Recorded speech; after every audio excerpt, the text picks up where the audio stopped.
ఏదో సినిమాలో రావుగోపాలరావు గారు అన్నట్టు మడిసై పుట్టాక కాసింత కళాపోసన ఉండాలయ్యా, లేకపోతే మడిసికి గూటికి తేడా ఏటి ఉంటుంది. అదే కాన్సెప్ట్ తోటి ఈరోజు మీకు సూర్యోదయాన్ని చూపించబోతున్నానండి. ఇది వచ్చేసి హిందూ మహాసముద్రం, ఇండియన్ ఓషన్లో ఉన్నాం. ఇక్కడైతే మీరు సూర్యోదయాన్ని అయితే చూడొచ్చు. ఇది చాలా అద్భుతంగా దొరుకుతుందండి మనకి ఫుటేజ్. ఎందుకంటే చాలా వెయిట్ చేయాలి. అంటే రోజు సూర్యోదయమే ఉంటుంది, కాకపోతే ఆ సూర్యోదయాన్ని చాలా అద్భుతంగా చూసే కొన్ని క్షణాలు మాత్రమే. ఆ క్షణాలని ఈరోజు మీకు చూపించే ప్రయత్నం అయితే చేస్తున్నాను.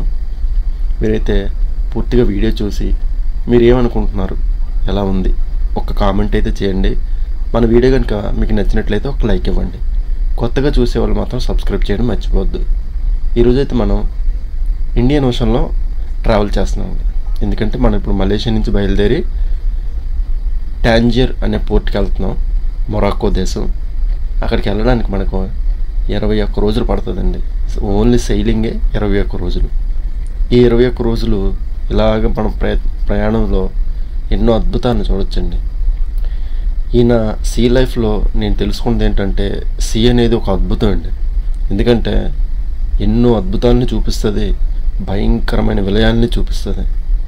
ఈ సముద్రంలో మన ఒక్కడమే, మన చుట్టూ ఏమి ఉండదు. ఇప్పుడు చూసారా, ఆ వుడ్డంతా ఒక్క పెద్ద సర్కిల్, అంటే ఒక సున్నాలా కనిపిస్తుంది. ఈ భూమిని ఇలా చూస్తే ఒక చాలా అద్భుతమైన ఒక అనుభవం మీకు కనిపిస్తుంది. మీరు చూడొచ్చు ఎంత అద్భుతంగా ఉందో. ఇక్కడ వాటర్ కూడా అంతే క్లీన్ అండ్ నీట్గా ఉంటుందండి. ఎందుకంటే నడి సముద్రంలో ఉన్నాం కదా, పెద్దగా మనకి ఏమి ఉండదు అనమాట. కానీ అలలు వచ్చేటప్పుడు మాత్రం మన షిప్ చాలా ఊగుతుంది.